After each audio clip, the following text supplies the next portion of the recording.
I can't afford connection. The words exploded from Jerome with a force that made her step back. Do you understand what my life actually is? I mop floors, Miss Tanaka. I empty trash cans and clean toilets and pretend to be invisible so that my brilliant daughter can have a future. That's not poetry, that's survival.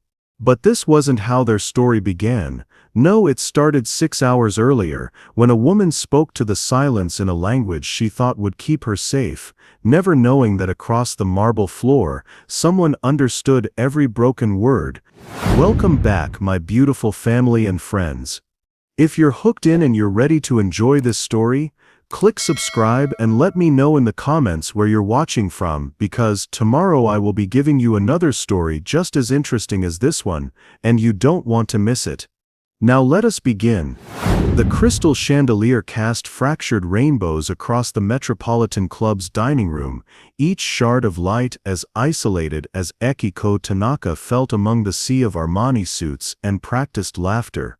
She adjusted the strand of Mikimoto pearls at her throat, a gift from her grandmother before she'd passed, before Akiko had become someone her grandmother might not recognize. Akiko-san, surely you can spare another $1 million for the Arts Foundation. Charles Whitmore's voice carried the entitled drawl of old money. Your tech empire practically prints money these days. She smiled the smile that had graced Forbes covers, the one that revealed nothing. I'll consider it, Charles. Her accent was perfectly American now, scrubbed clean of the Japanese inflections that had once marked her as different in Harvard Business School. She'd learned early that success meant becoming what others expected, even if it meant losing pieces of yourself along the way. Around the mahogany table, conversations swirled about quarterly projections and vacation homes in the Hamptons. Akiko nodded at appropriate intervals, contributed when expected, but felt the familiar hollow ache in her chest, the one that no amount of success had filled.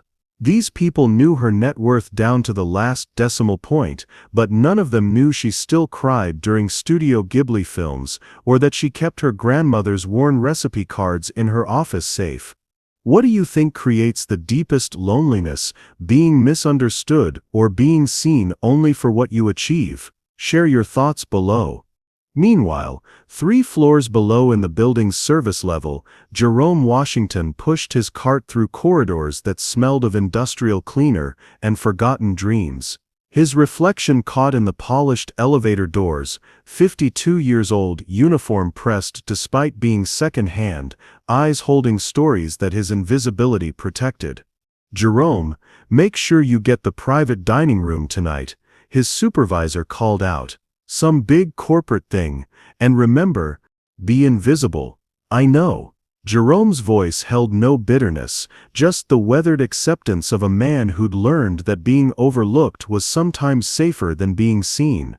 But what his supervisor didn't know, what none of them knew, was that Jerome Washington had once been Professor Jerome Washington, Ph.D. in comparative literature, fluent in 5 languages, before budget cuts and a corporate scandal he'd refused to participate in had cost him everything.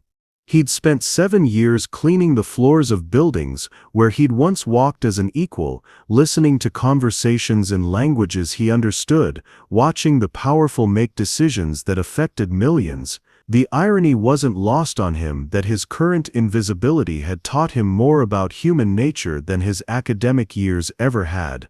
As the service elevator climbed toward the Metropolitan Club's main floor, Jerome mentally prepared for another evening of being a ghost among gods. He'd clean around their conversations, empty their ashtrays, and pretend not to understand the casual cruelty that powerful people inflicted when they thought no one was listening. But tonight would be different. Tonight someone would need him to be more than invisible.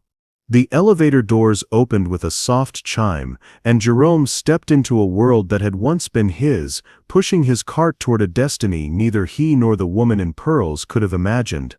In the dining room above, Akiko touched her grandmother's pearls again and whispered something in Japanese under her breath, a prayer, a wish, a plea for someone to see her as more than a balance sheet. She had no idea that someone already had. The dinner had reached that languid stage where brandy replaced wine and voices grew louder with liquid courage. Akiko excused herself from a conversation about yacht clubs, a world she could afford but would never belong to, and stepped onto the club's marble-floored corridor. The cool air was a relief from the suffocating politeness inside. She walked slowly, her Louboutin heels clicking against marble that probably cost more per square foot than most people's monthly salaries. The irony wasn't lost on her that she'd once scrubbed floors not unlike these, back when she was Keiko Nakamura, the scholarship girl working 3 jobs to pay for business school. Jerome emerged from the service elevator at that exact moment, his cart laden with supplies for the evening's cleanup. He moved with quiet efficiency, the kind of purposeful invisibility that comes from years of navigating spaces where you don't belong. Their paths would have crossed without incident, another rich woman, another invisible worker, except for what happened next. Akiko's phone buzzed. Her assistant's text was brief. Legal called, the Tokyo acquisition fell through. They said your presentation lacked cultural authenticity. Board meeting moved to tomorrow morning. The words hit like a physical blow. Cultural authenticity. After 20 years of building her empire, of proving herself in boardrooms where she was often the only woman, the only Asian face, they were questioning her authenticity. The acquisition had been personal, a chance to honor her grandmother's legacy by bringing traditional Japanese craftsmanship to global markets. She leaned against the marble wall, and for the first time in years, let her perfect composure crack. The words escaped in a whisper, in the language of her childhood, the language of her heart that she'd taught herself to hide. Neis watashi watain ni jubun janai no? Neis watashi ga dare ka ni watashi te nin desu ka? Why am I never enough? Why can I never be seen by anyone? The words hung in the air like incense, sacred and desperate. Akiko's eyes closed as tears threatened to spill, her hand unconsciously touching the pearls that were her last connection to a woman who had loved her unconditionally. Jerome had been moving past, invisible as always, when the sound of her native tongue stopped him like a physical force. Not just because he understood every word, his PhD in comparative literature had required fluency in Japanese, but because of the raw pain in her voice. It was the sound of someone breaking in what they thought was a safe language, a secret language. He should have kept walking. 7 years of janitorial work had taught him the wisdom of witnessed silence, but something in her voice, the particular ache of a soul speaking its truth in the darkness, made him stop. Anata wa mirati, imasu. Anata no itami mo. Anata no tsuyosa mo. You are seen, both your pain and your strength. Akiko's eyes snapped open. The voice was deep, gentle, and spoke her grandmother's language with unexpected tenderness. She turned to see the man in the janitor's uniform, his dark eyes holding an intelligence that defied every assumption she'd ever made. For a moment, neither moved. The marble corridor became a universe unto itself, containing only 2 people who had just collided across every boundary of class, race, and expectation. Dashite, she whispered. How? Jerome set down his spray bottle, his movements careful and deliberate. Watashi mo dereka ni mirake itaka ta koto ga arimasu. Anata no kokoro no ko ga kikoete imashita. I too have wanted to be seen by someone. I heard your heart's voice. Akiko stared at this man who had just shattered her world with 6 words of perfect Japanese, not just the language, but the poetry of it. The emotional precision that spoke of deep cultural understanding. She started in English, then stopped, returning to Japanese. Anata wa dare desu ka? Who are you? Watashi wa Jerome desu. Soshite anata wa hidori janai. I am Jerome, and you are not alone. The words settled between them like a bridge across an impossible chasm. In the distance, laughter echoed from the dining room where people who knew her net worth but not her name continued their evening of shallow connections. Here in the marble corridor, two souls had just recognized each other in the most unexpected way possible. Akiko's hand trembled as she wiped away a tear that had escaped despite her best efforts.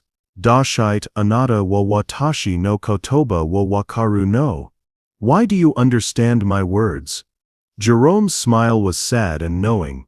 Kokoro wa shit iru kara desu. Because hearts know hearts. The spell broke with the distant chime of the service elevator. Jerome's eyes widened as reality crashed back.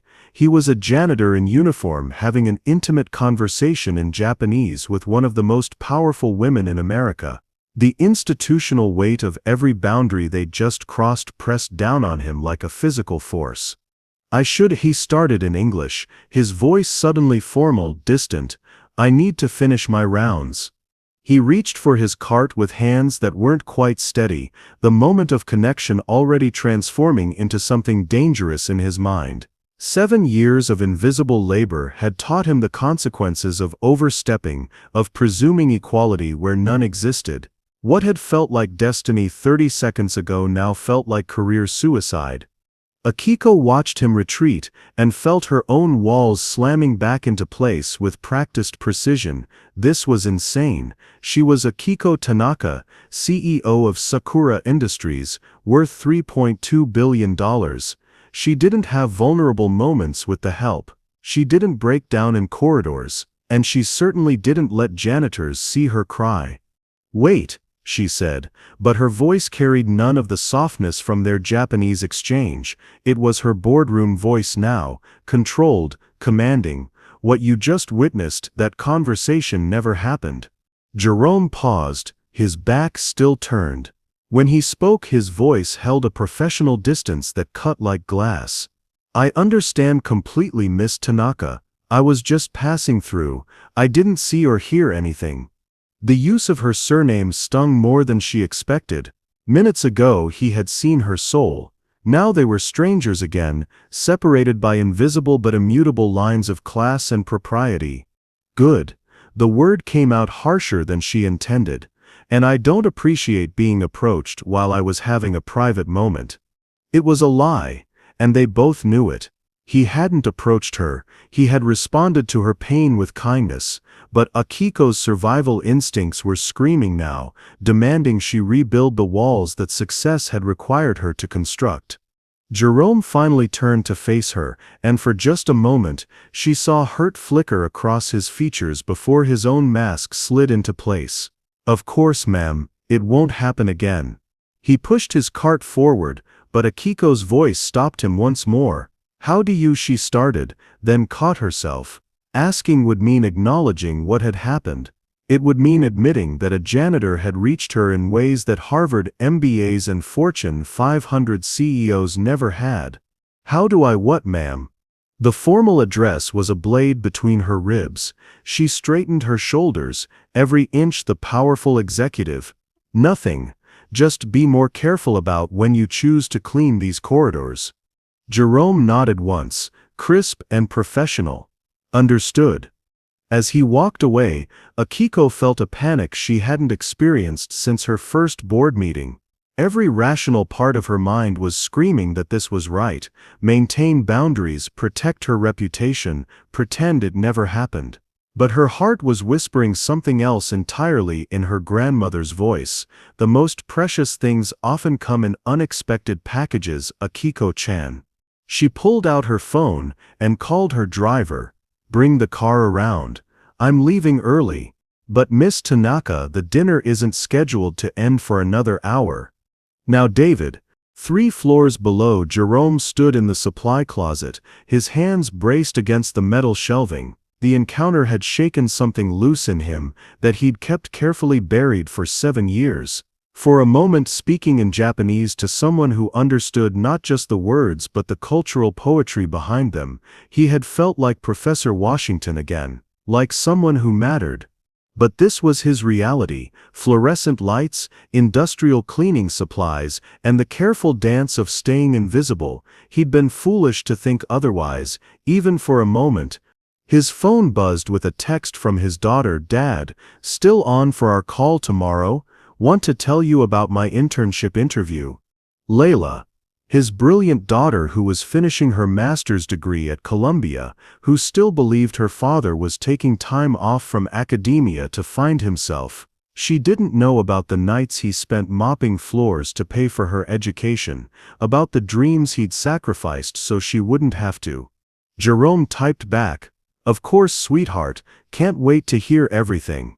He couldn't let tonight's moment of weakness compromise the careful life he'd built from the ashes of his old one. Layla's future depended on his job security, on his ability to remain invisible until she was established in her own career. But as he resumed his cleaning routine, Jerome couldn't shake the memory of Akiko's voice breaking in Japanese, or the way her eyes had widened when he'd responded. For just a moment, two people had seen each other completely. And perhaps that was enough. Perhaps it had to be. In her Bentley, Akiko stared out at the city lights blurring past. She had done the right thing. The professional thing. The safe thing. So why did it feel like she had just lost something irreplaceable?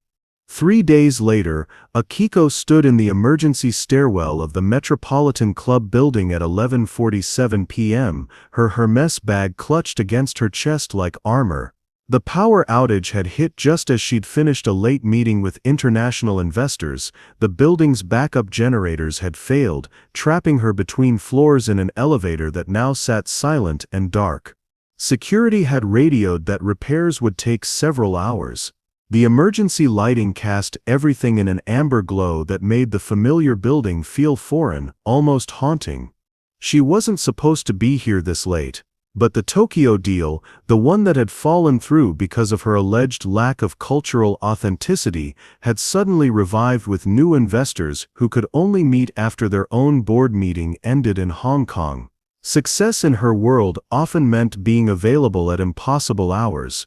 "Kuso," she whispered in Japanese, allowing herself the small rebellion of cursing in her native tongue. The word echoed in the empty stairwell. "Daijoubu desu ka? Are you all right?"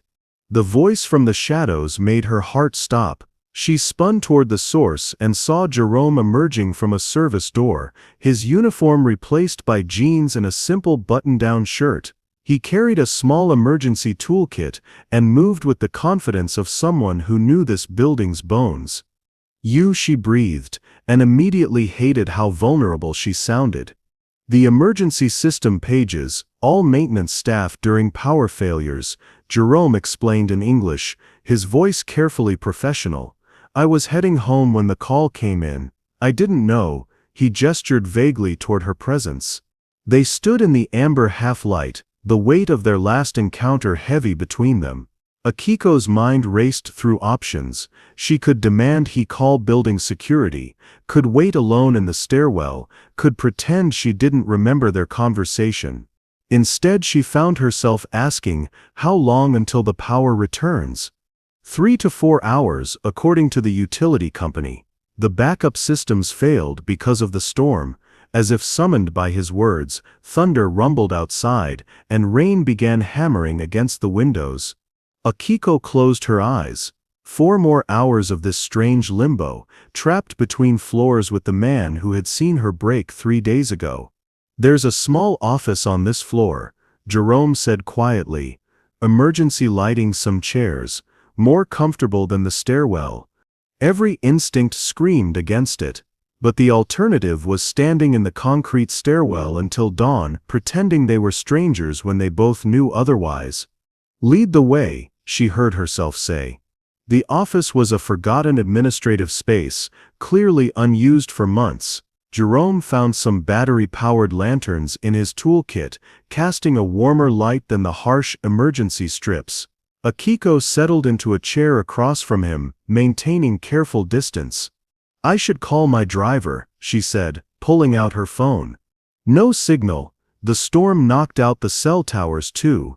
They sat in silence that stretched like a bridge. Neither wanted to cross first. Outside, the storm grew fiercer, as if the universe was determined to keep them here together. "Why maintenance?" Akiko asked suddenly, then immediately regretted the question. It implied interest, engagement, things she'd decided she couldn't afford. Jerome was quiet for so long she thought he wouldn't answer. Sometimes life doesn't go according to plan, he finally said. Sometimes you make choices based on what others need, rather than what you want. That's not an answer. It's the only answer I'm comfortable giving. His deflection stung, even though she had no right to expect more. She was the one who had shut down their connection, who had retreated behind corporate walls. Another stretch of silence, then Jerome's voice, softer. The night we met in the corridor, you mentioned a Tokyo acquisition. Akiko stiffened. That's confidential business information. You said they questioned your cultural authenticity. I said a lot of things I shouldn't have said. Jerome leaned forward slightly, his eyes catching the lantern light. My grandmother used to say that pain spoken in our mother tongue carries different weight. More truth maybe. Despite herself, Akiko felt her walls wavering. Your grandmother spoke Japanese? My grandmother spoke wisdom. I learned Japanese in graduate school. He paused. Before what? But Jerome shook his head. Before isn't important anymore. The storm outside intensified, and with it, the strange intimacy of their forced confinement. Akiko found herself studying this man who spoke her language with unexpected poetry, who cleaned floors but carried himself with quiet dignity, who had responded to her pain with such immediate understanding. The acquisition, she heard herself say, it was for a textile company. Traditional Japanese weaving techniques. My grandmother was a master weaver before the war. Jerome nodded as if this made perfect sense. And they said you lacked authenticity. Apparently being successful makes you less Japanese in some people's eyes. The bitterness in her voice surprised even her. Or maybe, Jerome said carefully, they were intimidated by someone who could honor tradition while building the future. The comment hit something deep in Akiko's chest. When was the last time someone had reframed her struggles as strengths rather than conflicts to be resolved? Thunder crashed overhead, and the emergency lights flickered. In the unstable amber glow, two people who had tried to retreat from each other found themselves drawn closer by forces beyond their control. Arashi wa tsuzioi desu ne, Akiko murmured. The storm is strong. Demo anata mo tsuui desu, Jerome replied without thinking, but you are strong too. The Japanese flowed between them like a shared secret, and for a moment the world outside, with its rules and boundaries and impossible distances, ceased to exist. They were just two souls, sheltering from the storm. The storm showed no signs of abating. If anything, it had intensified, turning the windows into rivers of rain that caught the lantern light like tears. Akiko had loosened her blazer, and Jerome had rolled up his sleeves, small concessions to the intimacy their confinement was creating. You said before, Akiko said quietly, breaking an hour of comfortable silence. Before what? Jerome's hands stilled where they'd been adjusting one of the lanterns. Why does it matter?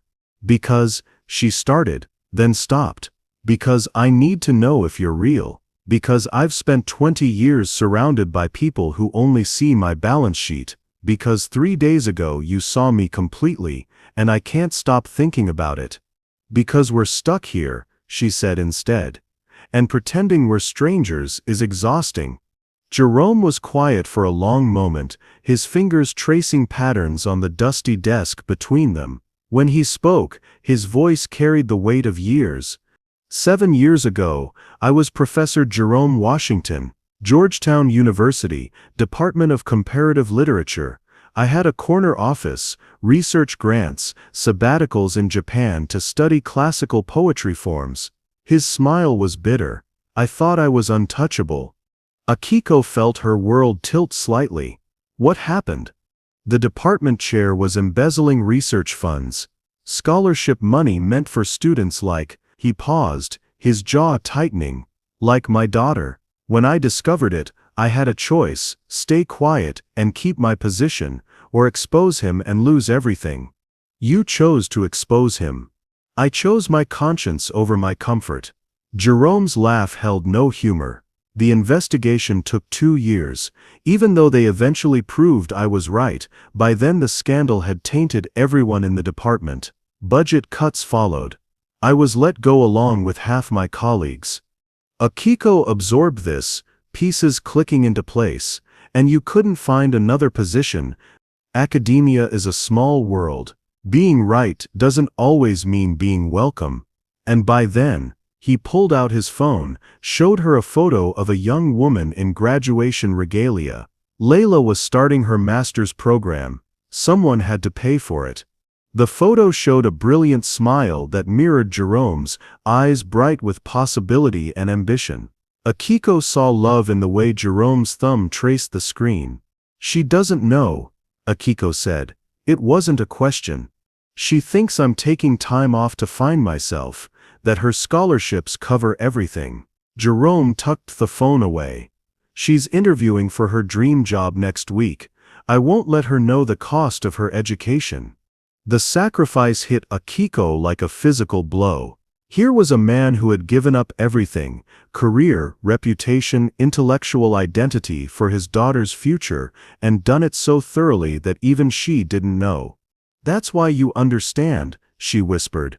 About being invisible, about being seen only for what others need you to be. Jerome's eyes met hers across the small space. Perhaps. Outside, lightning illuminated the windows in stark white flashes, and in one of those moments of clarity, Akiko made a decision that went against every self-protective instinct she'd honed over 2 decades. My name isn't really Akiko, she said quietly. Jerome's eyebrows rose slightly, but he didn't interrupt. I was born Keiko Nakamura, changed it when I started my first company, thought Akiko sounded more palatable, more American-friendly while still being recognizably Japanese. She touched her grandmother's pearls.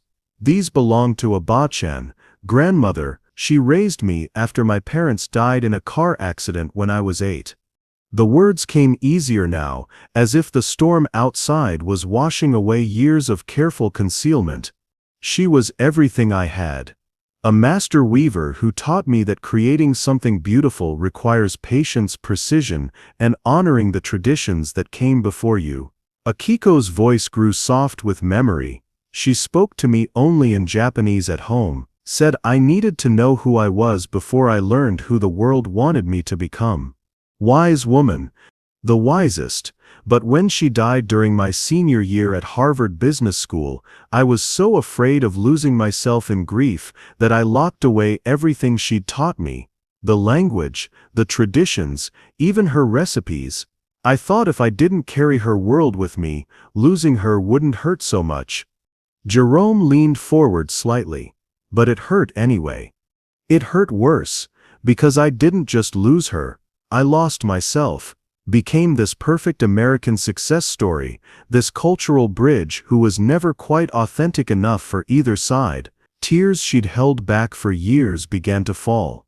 The Tokyo acquisition, it was supposed to be for her, a way to honor traditional weaving by bringing it to global markets, and they said I wasn't Japanese enough to understand the cultural significance. Kokoro no naka de, anata wa setsumo nihonjin desu, Jerome said softly. In your heart you are always Japanese. Demo sor wa might kurenai, but no one sees that. Watashi wa might amasu. I see it. The words hung between them like a bridge across all their carefully constructed distances. In the amber light, surrounded by the storm's fury, 2 people who had lost themselves in different ways found each other in the most unexpected place. Anata, no obasan wa hokori ni omote aru desho, Jerome continued. Your grandmother would be proud.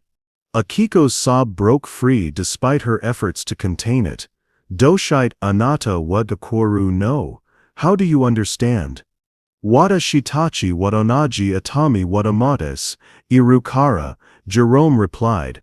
Because we carry the same pain. The truth of it settled between them, two people who had sacrificed essential parts of themselves for survival, for others for success that felt hollow without authentic connection. In the distance, thunder rumbled like approval, as if the storm itself was witnessing this moment of recognition between two souls who had finally found someone who understood. The storm had settled into a steady rhythm against the windows, no longer violent but persistent, like a lullaby for the sleepless. It was past 2 a.m. now, and the emergency lanterns had dimmed to a softer glow that made the small office feel like a sanctuary carved out of time itself. Akiko had surprised herself by accepting Jerome's offer of coffee from a small emergency kit. They sat closer now, not touching but close enough to share the warmth of the single working space heater Jerome had found in a supply closet. "Tell me about her," Akiko said, nodding toward his phone where Layla's photo had been. "Your daughter." Jerome's entire demeanor shifted, years falling away from his face. "She's brilliant, double major in international relations and Japanese studies, speaks 4 languages fluently, working on her 5th. His pride was unmistakable. "She wants to work for an NGO, help build bridges between cultures. She sounds like her father." "She's better than her father. Braver." Jerome's voice grew soft with wonder. "When she was 12, she came home from school and announced she was going to learn Japanese because she wanted to understand the culture behind the poetry books she'd seen in my study. Spent 3 years teaching herself before I even knew." Akiko felt something warm unfurl in her chest. "And then you practiced together. Every morning over breakfast, she'd challenge me to haiku contests, try to teach me modern slang she'd learned online." Jerome chuckled. "A sound rich with love. She called it daddy-daughter cultural exchange time." "Tanoshi desu ne," Akiko murmured. "That sounds fun." "Tutemo tanoshikata." It was very fun. Jerome's expression grew wistful. "I miss those mornings. Now she thinks I'm too busy finding myself to make time for breakfast conversations." The pain in his voice was quiet but profound. Akiko recognized it, the particular ache of loving someone so much that you sacrifice your relationship with them to protect their dreams. "My grandmother and I had tea ceremonies," Akiko offered. "Every Sunday morning, she'd teach me about the different seasons of tea, the proper movements, the meditation of preparation. She said the ceremony wasn't about the tea, it was about being present with each other." "You stopped after she died." It wasn't a question. Jerome understood the logic of grief-born avoidance. "I couldn't bear the empty space across from me. And I told myself I was too busy building my empire." Akiko's smile was sad. 20 years later, I own 12 companies and haven't sat still for 20 minutes. Except now. Except now." She looked at him directly. "With someone who shouldn't understand any of this but somehow understands all of it." Jerome was quiet for a moment, studying her face in the gentle lantern light. "Can I tell you something that might sound presumptuous? After everything we've shared tonight, I think presumption is impossible. Your grandmother would be proud of what you've built. Not the money or the power, though those are impressive, but the fact that you survived losing her and still found ways to honor beauty in the world." Akiko felt tears threaten again, but these were different, warmer, healing rather than breaking. "How can you possibly know that?" "Because honoring beauty is what your companies do. I've read about them, not the financial reports, but the actual work. You find traditional craftspeople and give them global platforms. You preserve dying art forms by making them economically viable. You build bridges between cultures." Jerome's voice grew gentle. "That's not business strategy, that's love in action." The observation hit Akiko like sunlight after years in shadow. No one had ever described her work that way, as love in action rather than profit maximization. "And you," she said, finding her voice, "sacrificed everything so your daughter could build bridges too. You gave up your identity so she could keep hers." "She doesn't know." She doesn't know the specifics, but she knows she's loved unconditionally. That's a gift that shapes everything else. Jerome's eyes grew bright with unshed tears. I never thought of it that way. Iwa jeroiro na katachi de arawero, Akiko said softly. Love appears in many forms. Tokidoki minai katachi des. Sometimes in invisible forms. They sat in comfortable silence, the storm outside now feeling protective rather than threatening. In this small space, away from the roles and expectations that defined their daily lives, they had found something neither had expected: recognition, understanding, peace. Can I ask you something? Jerome said eventually. Anything. That night in the corridor when you spoke in Japanese, what made you believe no one would understand? Akiko considered the question carefully. I suppose I've spent so many years translating myself for others that I forgot some people might speak my language naturally, authentically. She met his eyes. Like you do. Wata shitachi, watanaji jingo wo hanashimasu, Jerome said. Kokoro no gengo. The language of the heart. The phrase settled between them like a gift. Outside the storm was beginning to ease, but neither of them mentioned it. This sanctuary of understanding felt too precious to acknowledge its approaching end. For the first time in years, Akiko felt seen, not as a CEO or a cultural bridge or a success story, but as herself. Kiko, the girl who had learned love through tea ceremonies and traditional stories, who had built an empire to honor beauty but forgotten to honor her own heart. And Jerome, watching this remarkable woman rediscover parts of herself she'd thought were lost forever, felt something he hadn't experienced in 7 years, the sense that his true self, the professor and poet and father, still existed beneath the invisible uniform he wore for the world. What unexpected places have you found the deepest connections in your own life? Sometimes the most meaningful bonds form in the most unlikely circumstances. In the gentle amber light, two souls who had been lost found themselves reflected in each other's eyes, and for a precious few hours, the world outside ceased to matter. The first cruel light of dawn was creeping through the windows when Jerome's phone buzzed with an incoming call. The storm had finally passed, leaving the world outside washed clean and deceptively peaceful. He glanced at the screen and his face went pale. I have to take this, he said, standing abruptly. It's my supervisor. Akiko watched him walk to the far corner of the small office, his voice dropping to urgent whispers. She caught fragments. Yes, sir. I understand. No, there were no incidents, of course, I'll file a report. Something cold settled in her stomach. The magical sanctuary they'd created over the past 6 hours was dissolving with each whispered assurance Jerome gave to his boss. When he hung up, his entire posture had changed. The man who had spoken poetry in Japanese and shared his deepest pain was gone, replaced by someone careful and distant. The power's been restored, Jerome said without meeting her eyes. Security is doing a final sweep of the building. They'll escort you out shortly. Jerome? I need to gather my equipment and file an incident report. His voice was professionally neutral, as if the past 6 hours had been a dream. About the power failure, I mean. Akiko stood, her business instincts screaming warnings she didn't want to hear. What did he say to you? Nothing that concerns you, Miss Tanaka. The formal address hit like a slap. They were back to that Miss Tanaka and the maintenance worker who needed to file reports about power failures.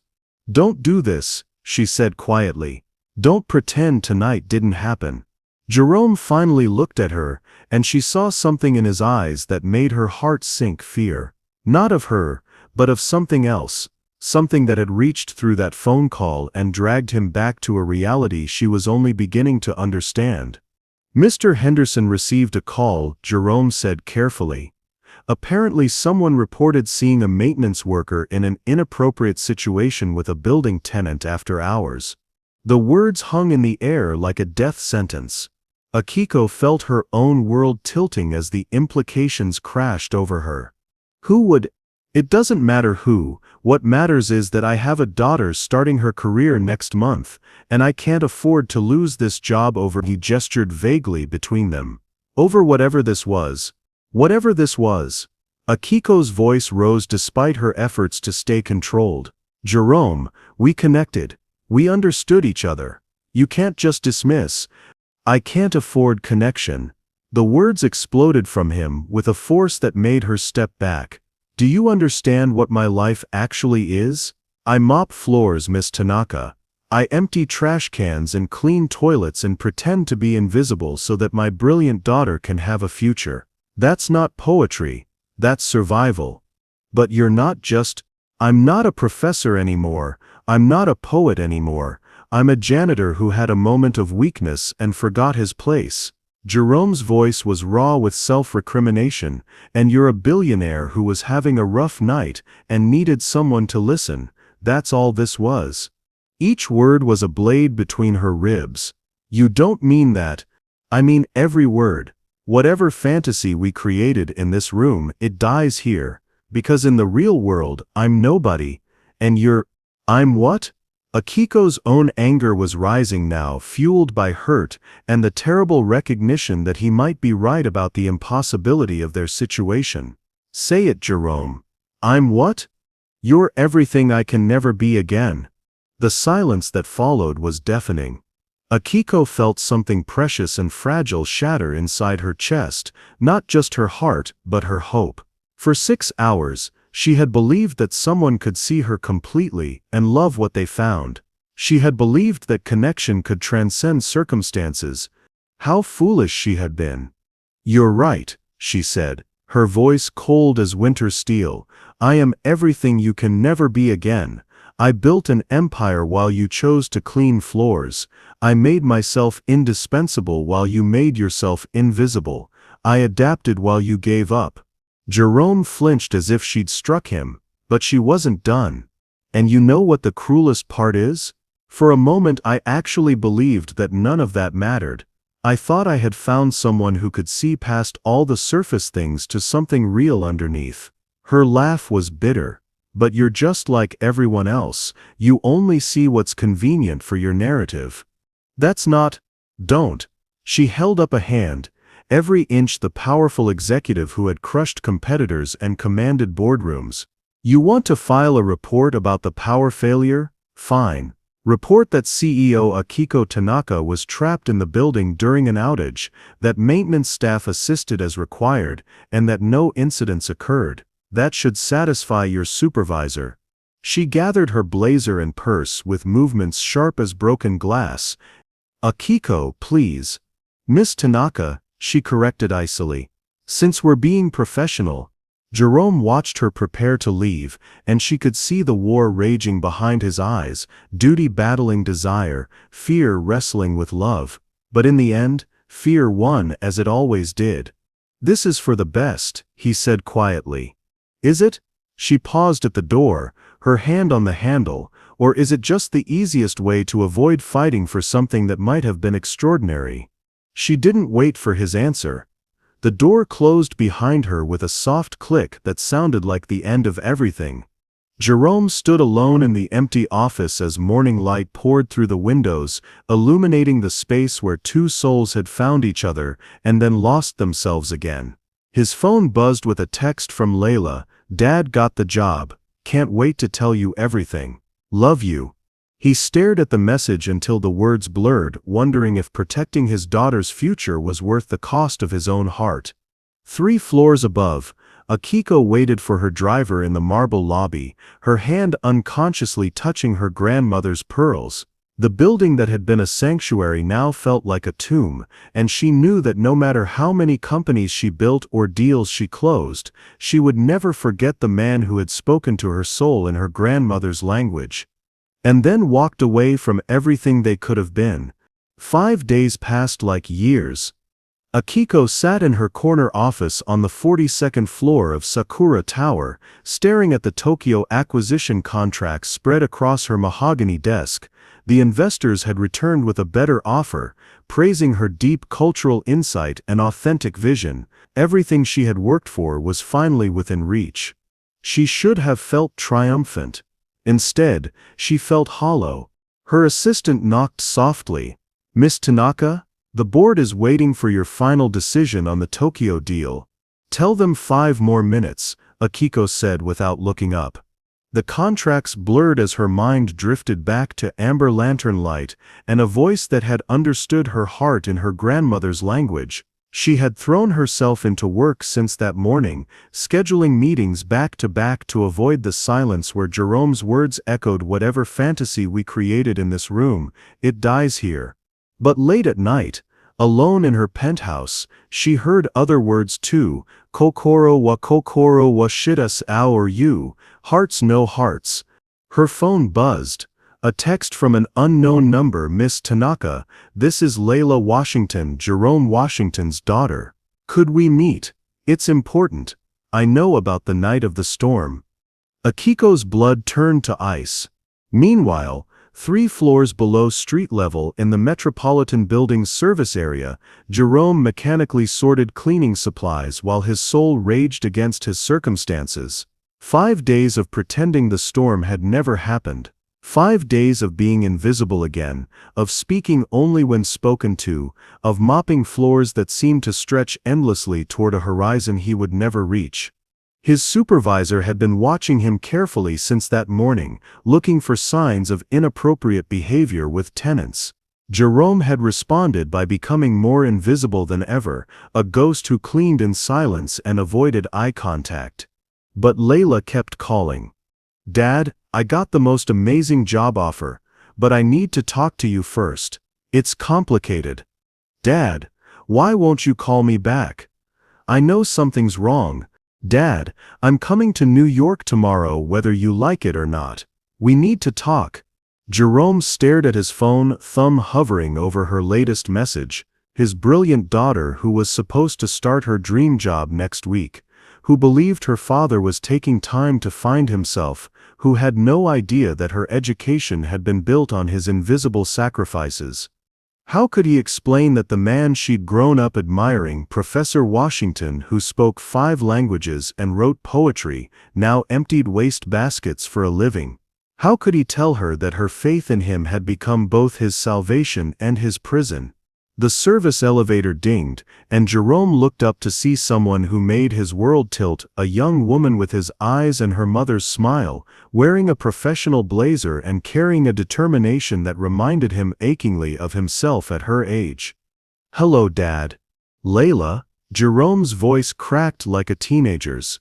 What are you?" "I know everything." Her voice was gentle but firm. "About Georgetown, about why you really left. About this job." She gestured around the service area. "About her." "Her? Akiko Tanaka, the woman you fell in love with during a storm." Jerome felt the world drop away. "I don't know what you—" "Dad." Layla's voice carried all the authority of a daughter who had grown up watching her father sacrifice everything for her dreams. "I've been researching her company for months, for the job interview. And when I saw you both on the security footage from that night—" "Security footage?" "The emergency cameras stayed active during the power outage. Building security reviews all footage as standard protocol." Layla's smile was sad and knowing. "I saw a man speaking Japanese to a crying woman in a corridor. I saw 2 people finding each other when they thought they were lost." Jerome sank into a nearby chair, his carefully constructed world crumbling. "Why are you here, sweetheart?" "Because the man I saw on that footage, the one speaking poetry in Japanese, the one brave enough to comfort a stranger's pain, that's the father I remember. The father I've been missing for 7 years." Tears sparkled in her eyes. "And because I got offered a job at Sakura Industries, and I wanted to know if you were going to let pride destroy both our chances at happiness." "Layla, you don't understand. I understand that you sacrificed your career to protect your integrity. I understand that you've spent 7 years working jobs beneath your education to pay for my dreams. I understand that you think I'm fragile enough to need protecting from the truth." Her voice grew stronger with each word. "What I don't understand is why you think any of that makes me love you less, or why you think it makes you unworthy of love from anyone else." Jerome stared at his daughter, this brilliant, fierce woman who somehow saw strength in his surrender, nobility in his invisible sacrifice. "She's a billionaire, Layla. I'm a janitor. She's a woman who cries alone in corridors. You're a man who responds to pain with kindness. Everything else is just noise." 42 floors above, Akiko sat across from this same extraordinary young woman in the Sakura Industries conference room. Layla had requested the meeting through official channels, presenting herself as a potential new hire with important information about company partnerships. "Miss Tanaka," Layla said, her voice professional but warm, "I believe you know my father." Akiko's coffee cup rattled against its saucer. "I'm not sure I—" Jerome Washington, professor of comparative literature, currently working maintenance at the Metropolitan Building, the man who spoke to you in Japanese during the storm. The words hung in the air like a bridge between two worlds. "I don't know what you want," Akiko said carefully. "I want to know if you love him." The directness of the question took Akiko's breath away. "That's an inappropriate. Is it, because he loves you? And he's downstairs right now, convinced he's not worthy of fighting for happiness because he thinks his circumstances define his value." Layla leaned forward, "But you and I both know that's not true." Akiko felt tears threaten. "Your father made his choice. He walked away. He walked away because he spent 7 years believing that his worth died with his career, because he thinks loving you would be selfish when his priority should be my future." Layla's smile was gentle. "What he doesn't understand is that his happiness is part of my future too." "What are you asking me to do?" "I'm asking you to decide who you want to be. The CEO who plays it safe, or the woman who's brave enough to fight for love when she finds it." Layla stood, leaving a business card on the table. "He's in the Metropolitan Building right now, probably convincing himself that letting you go was noble." She paused at the door. "For what it's worth, Miss Tanaka, I think my grandmother would have liked you. She always said the best love stories begin with two people brave enough to see each other clearly." Alone in the conference room, Akiko stared at the business card, Layla Washington, International Relations Specialist. Below it, handwritten in elegant script, Room B12, Metropolitan Building Service Level. Her hands shook as she reached for her phone. "Cancel the board meeting," she told her assistant, "and call my driver. I have somewhere I need to be." The choice finally was clear. Akiko had never been to the service levels of the Metropolitan Building. The elevator ride down felt like descending into a different world, one of fluorescent lights and practical surfaces where her Louboutin heels clicked against linoleum instead of marble. She found room B12 and paused outside, her hand trembling as she raised it to knock.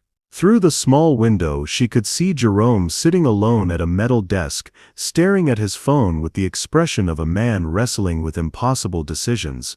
"Courage, Akiko-chan," she heard her grandmother's voice whisper, "the most beautiful things require the greatest risk." She knocked softly. Jerome looked up, and their eyes met through the glass. For a moment, neither moved. Two people separated by a door that might as well have been an ocean of class, circumstance, and fear. Then Jerome stood and opened the door. Akiko, her name in his voice was a prayer, a question, a hope he was afraid to voice.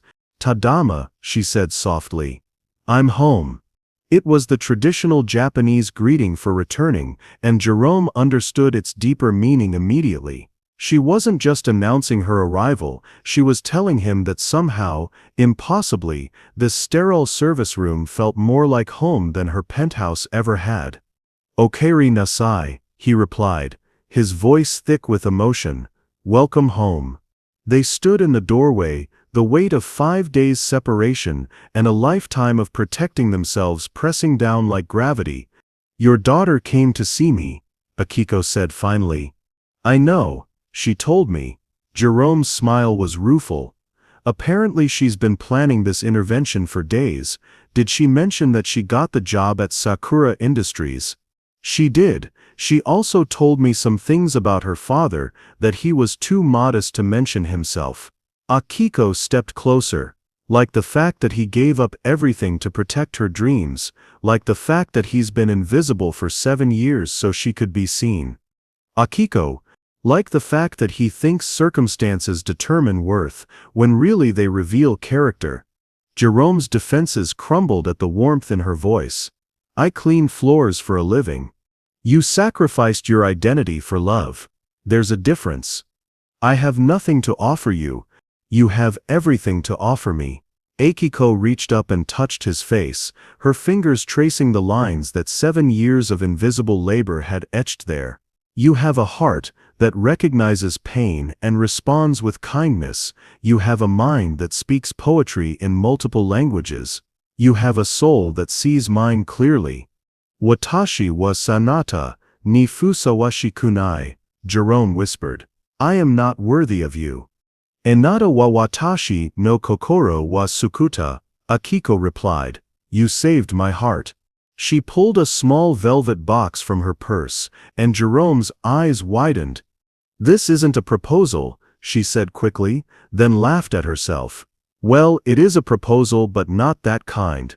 Yet, inside the box was a simple golden key. This is the key to the Sakura Foundation for Cultural Preservation, Akiko explained.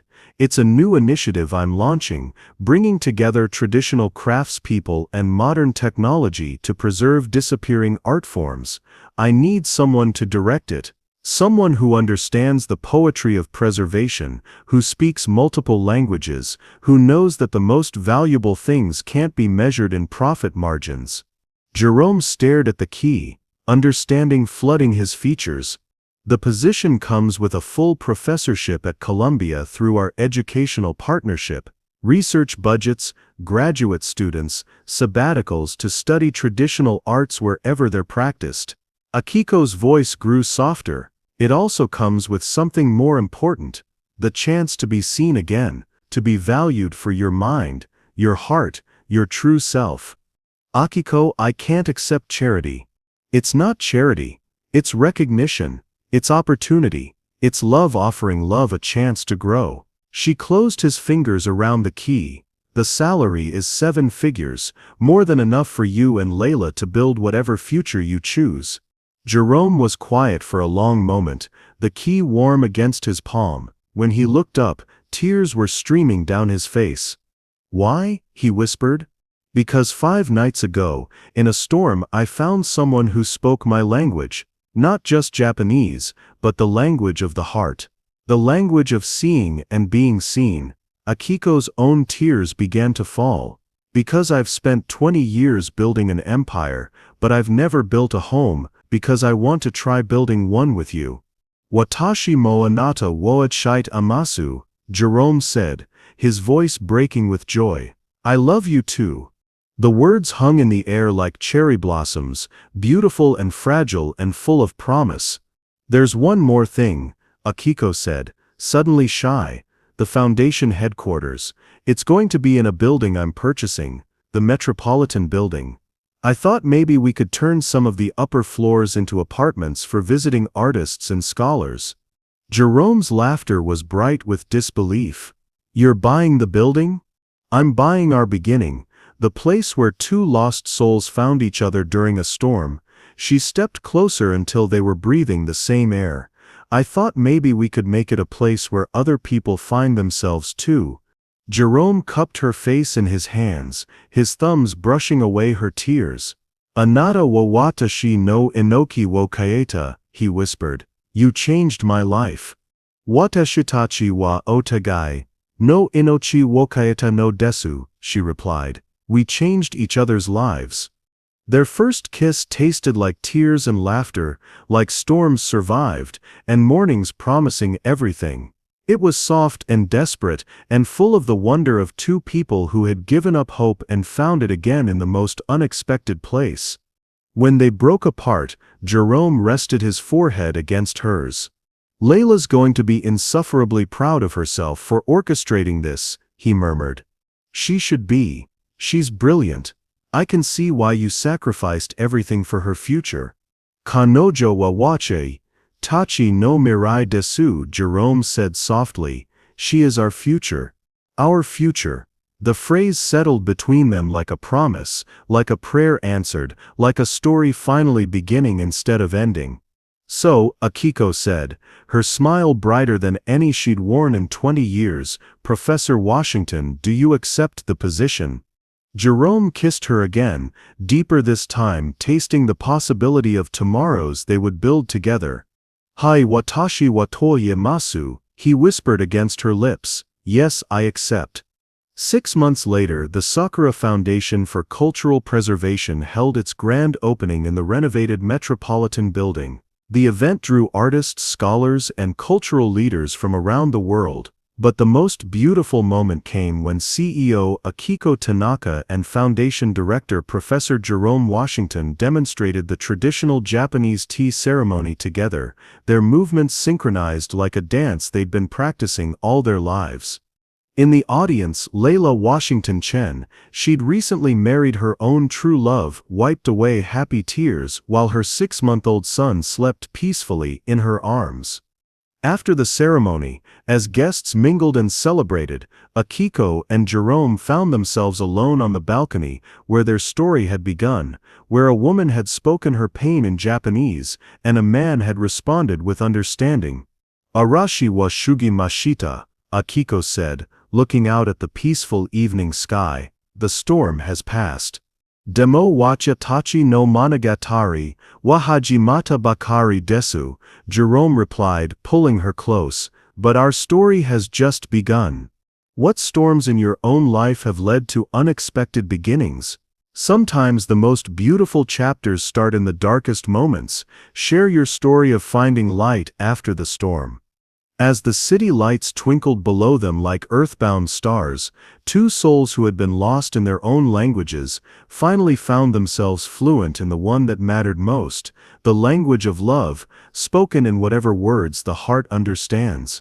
They had learned that sometimes the most precious things come in the most unexpected packages, that love recognizes no boundaries of circumstance or station, and that the bravest thing 2 people can do is choose to be seen, completely authentically, fearlessly, by someone who speaks the language of their deepest self. Their love story would be told in both languages they shared, but its most beautiful truth needed no translation, 2 hearts recognizing each other across every impossible distance, choosing again and again to speak the same eternal word, yes. Yes to love. Yes to courage. Yes to the possibility that storms sometimes clear the air for something beautiful to begin. In Japanese and in English, in whispers and in declarations, in the quiet moments and the grand gestures, they would spend the rest of their lives saying yes to each other. And that, in any language, was the most beautiful word of all. The end. Their love has triumphed over every obstacle, class, race, circumstance, and fear. Jerome has reclaimed his identity and worth. Akiko has found authentic connection, and together they've built something beautiful from the ashes of their former lives. Love at last in its most unexpected and perfect form. If you enjoyed this story, you will surely love the next one. It's as crazier and more intriguing as you can ever imagine. So do check it out. Click on the image showing on your screen right now to watch the next one. Thank you for watching this story to the end.